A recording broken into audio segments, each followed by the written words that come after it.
اسی کی وعید پر ریاکاری کی لوگوں کو دکھانے کے لیے اللہ تبارک و تعالیٰ کے نبی صلی اللہ تعالی علیہ وسلم نے ارشاد فرمایا، حضرت عبداللہ بن عباس رضی اللہ تعالی عنہما سے روایت ہے کہ رسول خدا صلی اللہ تعالی علیہ وسلم نے ارشاد فرمایا کہ بے شک جہنم میں ایک وادی ہے جس سے جہنم روزانہ 400 مرتبہ پناہ مانگتی ہے۔ جہنم ایک تو برا ٹھکانہ ہے، ذلت والا ٹھکانہ ہے، لیکن جہنم کے اندر بھی مختلف جو ہے علاقے ہیں، مختلف وادیاں ہیں، کیونکہ جہنم تو بہت بڑی ہے۔ ایسی دنیا پتہ نہیں کتنی دنیا اس جہنم کے اندر سما جائے، اتنی بڑی جہنم ہے۔ تو اللہ کے رسول صلی اللہ تعالی وسلم نے ارشاد فرمایا کہ جہنم کے اندر ایک ایسی وادی ہے کہ جس سے جہنم بھی ایک روز میں 400 مرتبہ پناہ مانگتی ہے۔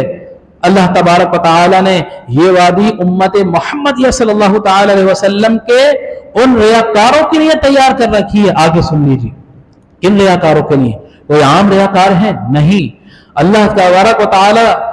ارشاد فرماتا ہے کہ یہ وادی امت محمدیہ صلی اللہ تعالی علیہ وسلم کے ان ریاکاروں کے لیے تیار کر رکھی ہے جو حافظ قرآن ہوں گے،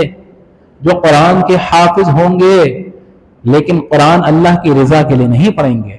لوگوں کو دکھانے کے لیے پڑھیں گے، لوگوں سے شاباشیاں حاصل کرنے کے لیے پڑھیں گے،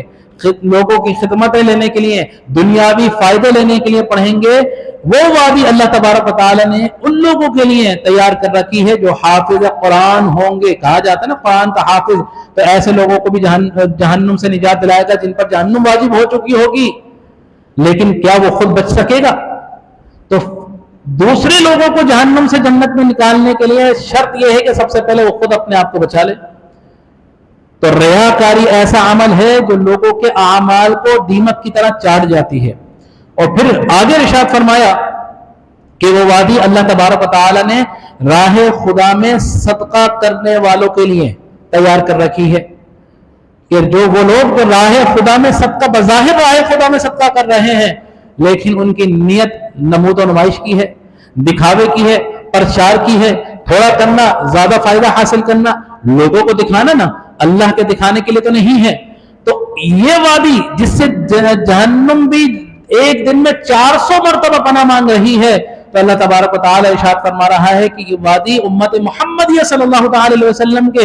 ان لوگوں کے لیے تیار کر رکھی ہے جو راہ خدا میں صدقہ تو کرتے ہیں، لیکن ان کی نیت لوگوں کی جو ہے لوگوں کے سامنے اپنا مرتبہ دکھانے کے لیے ہوتی ہے۔ پھر اسی طرح اللہ تبارک و تعالی آگے اسی حدیث میں